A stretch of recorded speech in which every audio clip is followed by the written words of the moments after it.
The sun hung low like a coin pressed flat against the sky, casting long shadows over dry creeks, splintered boardwalks, and sagging porches. The town looked half abandoned, the kind of place that had stopped waiting for trains or miracles. A tumbleweed rolled across the main road, like it had more purpose than the people sitting outside the saloon. Their eyes half-lidded, their faces weathered like old maps. Ellis Cade rode in slow, the way a man does when he's been riding for days and doesn't trust where he's going. His horse, Dun, was lean and dust-covered, same as him. Rifle tied along the saddle horn, a wool blanket rolled beneath, bedroll stiff with wind. He didn't speak, didn't tip his hat. Just let the town look if it wanted to, though most didn't except for what was tied to the fence at the edge of the road at first. He thought it was a scarecrow, slumped forward with hair falling like dead moss over its face. But as he drew near, the shape resolved into something smaller. A girl, maybe 16, maybe younger. Her dress was torn and faded, her skin pale beneath the filth, her wrists tied raw to the fence with old rope, too tight to be anything but punishment. Her face was turned from the sun, but blood ran from her temple, down her jaw, dried in her neck folds. Ellis stopped, dismounted, and stood beside her. She didn't move. Her chest rose and fell shallowly. She was alive, but barely. Across the road, on the saloon porch, a man spit into the dirt and looked away. Ellis walked inside. The saloon was dim and quiet, smelled of smoke and cheap rye. A dozen eyes rose to meet his, then fell again. He spoke once. The girl. No one answered. Not right away. Then the barkeep, old and pinched, said she brought shame. Kind. Mixed kind. Said she was talking to the Injuns. Some Calloway girl. Ain't no more Calloways left now. Ellis didn't reply. He just looked at them long enough for their skin to itch, then turned and walked back out. The rope was coarse, pulled tight against bone. He sliced through it with his pocket knife, slow and quiet. The girl sagged forward, caught herself on the fence rail, then pushed off it like it had burned her. She looked up at him, eyes so hollow they made his breath catch. Dirt streaked her cheeks. Her lips were split. She didn't speak, didn't cry. She just started walking barefoot down the road, arms hanging like they didn't know what to do now. That they were free. Ellis watched her go. His hand lingered near his belt, not for the gun, but for the flask he didn't carry anymore. Then he mounted up again and nudged. Done into motion. The girl kept walking. He kept riding, a few paces behind. From the saloon porch, someone muttered, "Ain't none of our business." Someone else said, "Ain't no one gonna stop him." No one did. Ellis rode on. Dust curled in the air behind him. The girl's feet left faint prints in the powder, vanishing with every gust. She didn't look back, didn't ask for help, but she didn't run either. That was enough. By dusk, the girl's legs gave out. She collapsed beneath a leaning cottonwood near the dry riverbed, her knees folding inward, body slumping into dust without grace or sound. Ellis saw it happen from the ridge and made no rush in approaching. He dismounted slow, untied his bedroll, and built a small fire with patience and habit, not urgency. The flames rose gently, not too warm, but to remind the dark it wasn't welcome. She didn't move when he laid the blanket near her, just breathed shallow, like someone too tired to dream. Her face was drawn tight. One of her eyes had begun to swell shut. Her arms clutched her chest, small and trembling. The girl was more bones than voice. Ellis poured water from his canteen into a small tin pot and set it in the coals. He didn't speak to her, didn't prod. He let the wood crackle and the sky bruise with night. She came to slowly, eyes fluttering open. She flinched at first, not from the fire, but from him. She tried to sit up, but failed. He reached for the tin mug, poured coffee black and bitter, extended it with calloused fingers. She stared at it, not moving. Then, with slow suspicion, she took it, her hands unsteady. The cup rattled against her lips, but she drank. Ellis returned to the log where he sat, said nothing. Her voice, when it came, was brittle. "Why'd you follow me?" "I didn't." She didn't ask again. The silence between them stretched. heavy, but not harsh.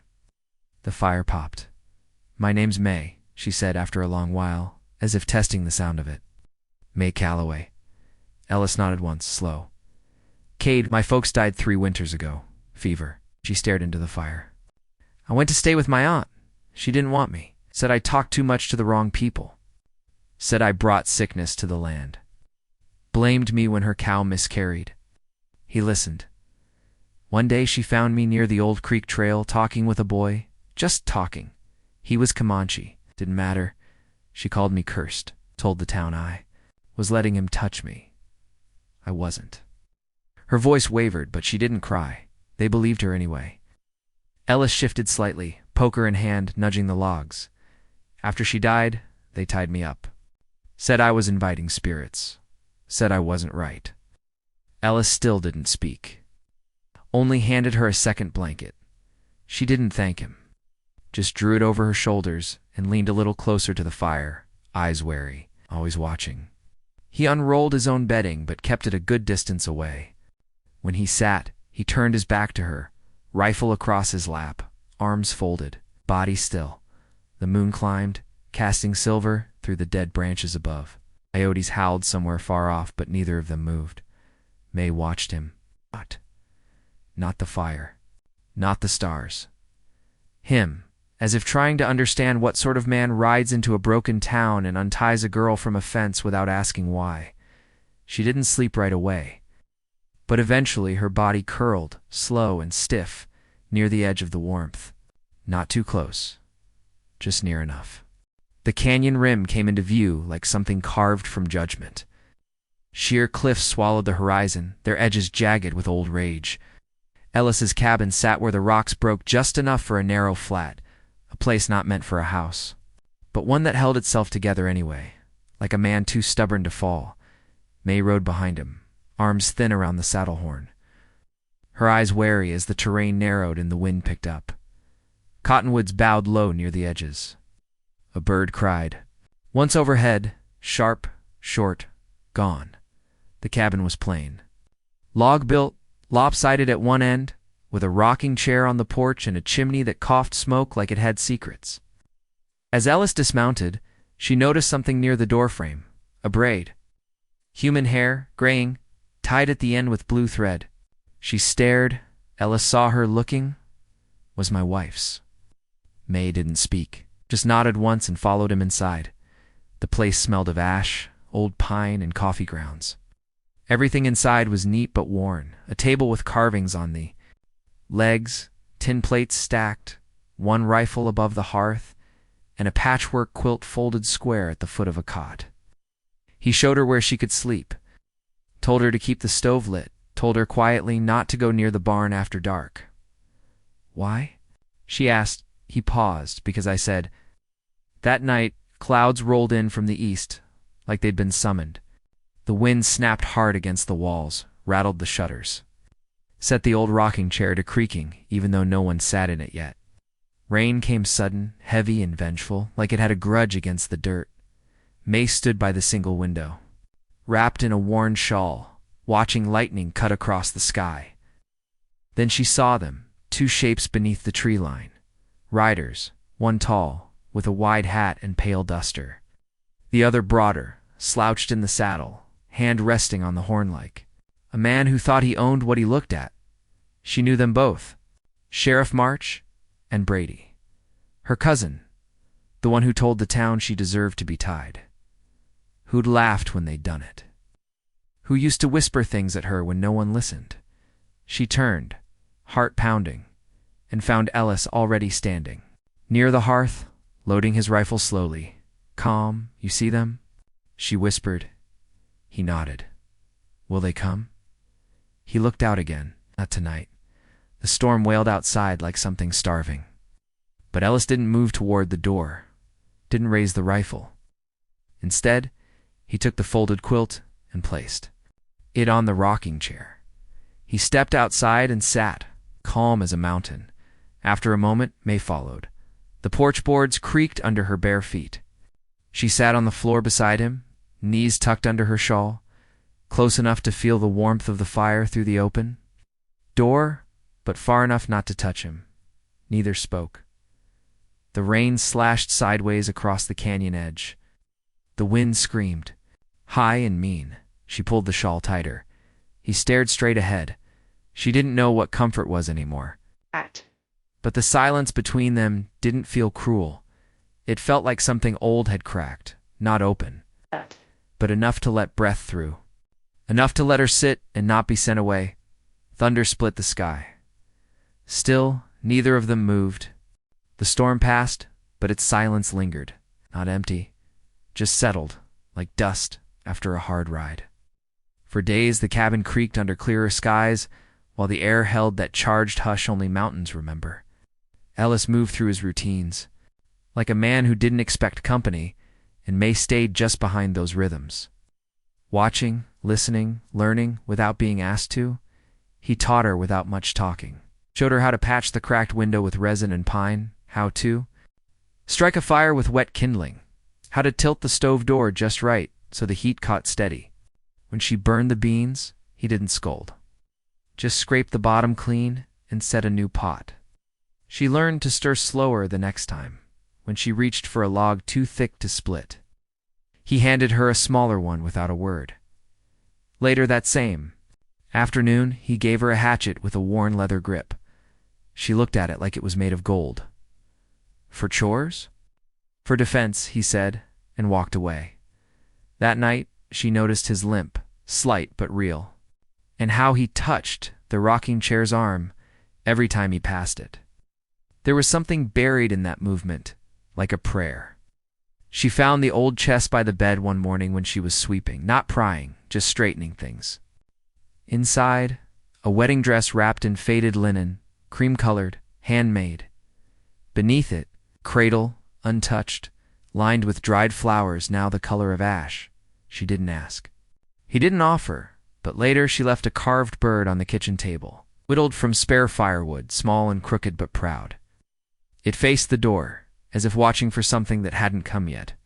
He found it before dawn and didn't say a word. But that morning, 2 tin mugs sat near the coals instead of one. May began to move like she belonged. Not fully, not yet, but with the caution of someone testing frozen water with bare feet. She chopped kindling in the early light, shawl tied around her shoulders, breath fogging the morning air. He watched her once through the curtain slit and turned away before she saw him. She told him about her mother over a quiet meal. How she sang songs in the Creek language May didn't remember anymore. How her father was a white trader who went west and never looked back. How the town called her half-savage the day she could walk, and worse when she could speak. I didn't know how much of me was allowed, she said, staring into the steam of her stew. So I tried to be none of it. He didn't answer. But the way he set his spoon down gently, not rushed, not cold, felt like something in return. There were no smiles, no sudden warmth, just a shift in how long they stood in the same room without tension, a softening of silence, shared task at the chopping block, where her hand steadied as his did. Some nights, she sat near the door, just carving. Birds, small animals, pieces that didn't mean anything until they were finished, suddenly did. He never commented, but he never threw them away. By the end of the week, she moved the cradle to the corner, dusted it off, folded the linen gently. He said nothing. But that night, left his rifle by the door instead of across his lap. Neither one of them reached for closeness, but they stopped reaching for distance. The morning started still, kind of still that didn't trust itself. The wind had settled, but the air held a weight. They felt it in the way the birds didn't sing and the trees didn't creak. Ellis had gone to the far ridge 3 miles, out to draw water from the spring before the frost returned. He left her with the stove warm to biscuits, and a quiet nod that meant he'd be back by noon. He didn't take the rifle from over the hearth. That was the first sign May was peeling. Potatoes near the window when she saw the dust rise, not from wind, but hooves. For riders, when she recognized before his shape even took full form, Brady, she didn't scream, didn't run. She moved like Ellis taught her, steady, deliberate, without panic. She closed the curtains. She doused the stove. She took the rifle down and checked the chamber like he'd shown her. 2 bullets.